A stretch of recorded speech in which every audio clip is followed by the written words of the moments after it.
وزیر اعظم پر یہ الزام لگانا کہ انہوں نے کشمیر کو بیچا ہے. ہم آج یوم شہدائے کشمیر ہے, ہماری اظہار یکجہتی بھی ہوتی ہے, سب کچھ ٹھیک ہے, آپ پالیسی پر تنقید کریں. یہ الزام لگا دینا کہ آپ نے کشمیر بیچ دیا, جی یہ ہو گیا, یہ بھی تو ایسا ہی الزام ہے کہ خدا نخواستہ آپ کسی کے اوپر غداری کا الزام لگا رہے ہیں. نہیں, غداری کے ٹیگ تو ہمیں ملتے ہیں نا جی. جو اپوزیشن میں ہے وہ کافر بھی ہے, وہ غدار بھی ہے, وہ جو ہے وہ پتہ نہیں کیا کیا ہے, اور وہ غداری کے یہاں پہ یہ ریوڑیوں کی طرح بانٹ نہیں رہے, ایف آئی آر کاٹ رہے ہیں اپوزیشن رہنماؤں کے اوپر. اور وہ عمران خان صاحب باقاعدہ خود اپنی زبان سے جو ہے وہ نواز شریف صاحب کو مودی کا یار کہتے رہے, لیکن اس وقت تک کشمیر ایز اے ڈسپیوٹڈ جو ہے وہ ایشو ایگزسٹ کرتا تھا. مجھے یہ بتائیے, عمران خان جو دعائیں کر رہا تھا مودی کے آنے کی اور کہا تھا اس نے کہ مسئلہ کشمیر حل ہو جائے گا, اس کے آنے کے بعد جب کشمیر کے اوپر قبضہ ہو گیا, کشمیر اب فرینکلی یہ مطلب بات ہمیں ایکسیپٹ کرنی پڑے گی, تکلیف دہ ہوتی ہے یہ بات, بہت تکلیف دہ ہے. کشمیر اب ڈسپیوٹڈ پرابلم ایگزسٹ نہیں کرتا بیکاز اس کے اوپر امریکہ اس کو انڈیا نے ہڑپ کر لیا ہے. اب اس کے بعد وہ ہمیں جو آرمی چیف ہے انڈیا کا, وہ ہمیں دھمکیاں دے رہا ہو, جو مودی ہے وہ کھڑا ہو کے ہمیں جو ہے وہ پتہ نہیں کیا کیا کہہ رہا ہو, اور ہمارا وزیر اعظم جو ہے, ایک منٹ, ہمارے وزیر اعظظم کی وجہ سے ہے تو ٹھیک ہے. یہ میری بات پھر تو جو تنقید گورنمنٹ آپ پہ یا علی امین گنڈا پور صاحب پالیسیز کے حوالے سے آپ کی قیادت پر کر رہے ہیں کہ جی مودی کو شادیوں میں بلا لیا, پھر وہ بھی جسٹیفائڈ ہے کہ جی آپ مودی کے ساتھ یاریاں لگا کے بیٹھے ہوئے تھے.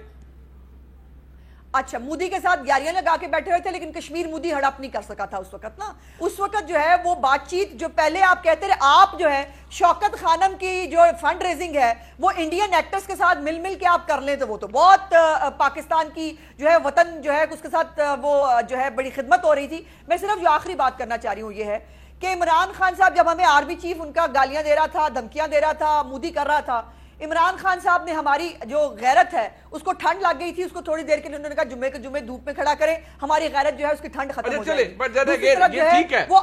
آپ تنقید کریں, وزیر خارجہ کشمیر اسمبلی میں جا کے کہتے ہیں جنگ آپشن ہی نہیں ہے. میں کیا کروں, جنگ نہیں ہو سکتی, یہاں پر بھی دیکھیں بڑے سیریس ایلیگیشنز ہیں. ہم کیا کہیں, وہ میاں صاحب جب کا ایشو بتائیے مجھے, کہاں ہے کشمیر کا سیریمنی میں گئے, انہوں نے کہا جی حریت رہنماؤں سے نہیں ملے, سجن جندن سے مل لیا, حریت رہنماؤں سے نہیں ملے, دیکھیں ان کی پرائرٹیز بڑی اور ہے.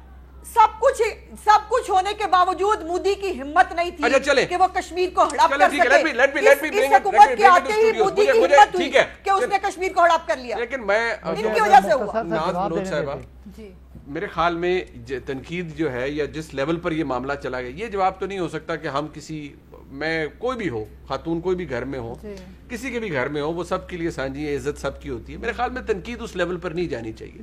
لیکن ابھی صداقت بھائی صاحب کا ڈیفینس اپنی جگہ پر یہی ہے جی کہ کیونکہ ماحول یہ بن گیا ہے, چاہے بلاول صاحب ہوں, چاہے مریم نواز شریف صاحب ہوں, وہ وزیر اعظم کے حوالے سے ایسی زبان اور ایسی تنقید کرتے ہیں کہ پھر اس کا ریاکشن میں یہ جواب آتا ہے. بسم اللہ الرحمن الرحیم. دیکھیں, سب سے پہلے تو آج 13 جولائی کے حوالے سے یوم شہدائے کشمیر منایا جا رہا ہے, جس کے حوالے سے میں کشمیر کی عوام کو سلام پیش کرتی ہوں کہ ان کی جو ایک سینچری کے برابر پوری صدی گزر گئی, لیکن ان کی جو جنگ اپنے حق کے خود ارادیت کے لیے ہے, وہ اپنی جنگ ان کی جاری ہے.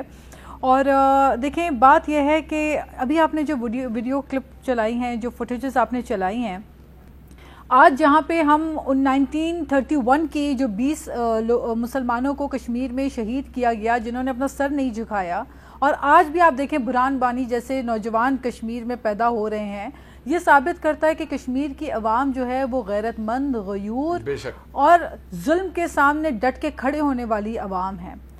ہم ان کے ساتھ کھڑے ہیں جب ہم یہ کہتے ہیں, اور ساتھ میں پھر ہم اس قسم کی ویڈیوز اور فوٹیجز سنتے ہیں جو کشمیر افیئرز کے وزیر کی جانب سے دیے جا رہے ہیں, ہمارے سر شرم سے جھک جاتے ہیں.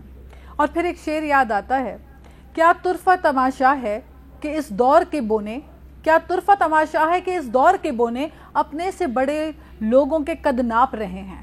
تو یہ ذوالفقار علی بھٹو کے بارے میں بات کریں, یہ شہید محترمہ بینظیر بھٹو صاحبہ کے بارے میں بات کریں, تو ان کو تھوڑا سا, زیادہ نہیں, تھوڑا سا احساس ہونا چاہیے کہ پورے بر صغیر میں نہیں بلکہ پورے پاکستان میں انہوں نے پاکستان کا نام روشن کیا. یہ وہ لیڈر ہیں جو آج بھی پاکستان ایسے لیڈر کو تلاش کر رہا ہے کہ اس پائے کے لیڈر پاکستان کو ملے.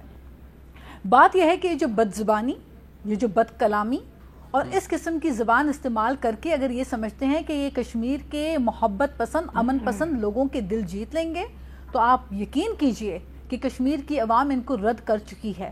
آج ان کے پاس کوئی اچھائی یا کوئی اچھی بات نہیں ہے کہنے کو, ان کے پلے میں کچھ ہے ہی نہیں. 2.5 سال میں صرف گالیاں, بد زبانی, ایک دوسرے کو چور ڈاکو ڈکیت کہنا, ایک دوسرے کے چہرے کو مسخ کرنے کے علاوہ انہوں نے کیا کیا ہے. وہ کہتے ہیں بلاول صاحب دیکھیں کیمپین چھوڑ کر امریکہ چلے گئے, رد تو آپ آلریڈی ہو چکے ہیں, اور جس طرح کی تنقید بلاول صاحب کرتے ہیں یا مریم صاحبہ کہہ رہی ہیں, وفاقی وزیر اطلاعات فواد چودھری پہلے بھی کہہ چکے ہیں کہ یہ بدتمیز بچے ہیں, یہ بدتمیز بچے ہیں جی. وزیر اعظم کے بارے میں دیکھیں کیسے بات کرتے ہیں. فواد چودھری صاحب پہلے کسی اور کو بدتمیز کہا کرتے تھے, آج کسی اور کو بدتمیز کہا کرتے ہیں. ظرف اپنا اپنا ہوتا ہے. میں آج بھی اپنی اعلیٰ ظرفی شو کرتے ہوئے, اپنی تربیت کو شو کرتے ہوئے اس لیول پہ بات کبھی نہیں کروں گی جس زبان یہاں پہ وزیر اختیار کر رہے ہیں.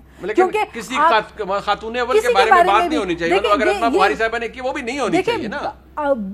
We must practice what we preach. جب ایک طرف ہم دیکھیں, میں اپنی بات کر رہی ہوں, آج انہوں نے میری لیڈرشپ کے بارے میں, آج آپ دیکھیں کہ بلاول بھٹو کے بارے میں اب ان کو کچھ مل نہیں رہا تو تصویر کے پیچھے, یعنی کہ آپ کام دیکھیں. مطلب یہ قوم کو 2.5 سال سے یہ اسی ٹرک کی بتی کے پیچھے لگا کے رکھا ہے کہ ہم نون لیگ اور پیپلز پارٹی کی قیادت کو گالیاں دیں گے اور اگلا الیکشن ایسے جیت جائیں گے. تو میرے بھائیوں, مہربانی کر کے جو وزیر دیکھ رہے ہیں, اور اگر کہ کوئی کابینہ کے لوگ دیکھ رہے ہیں یا کوئی سمجھ بوجھ رکھنے والے دیکھ رہے ہیں لوگ, تو آپ یقین جانیے کہ عوام جو ہے نا آپ کو رد کر چکی ہے, اور اس کا جواب آپ کو چاروں بائی الیکشنز میں آ چکا ہے صوبوں میں, آپ نے دیکھ لیا. لیکن یہ جو بد زبانی اور جو بد کلامی ہے, آپ نے پارلیمنٹ میں دیکھا منیب, اس دفعہ پارلیمنٹ میں بجٹ کی کتابوں کو جس طرح اچھالا گیا, that shows the mindset.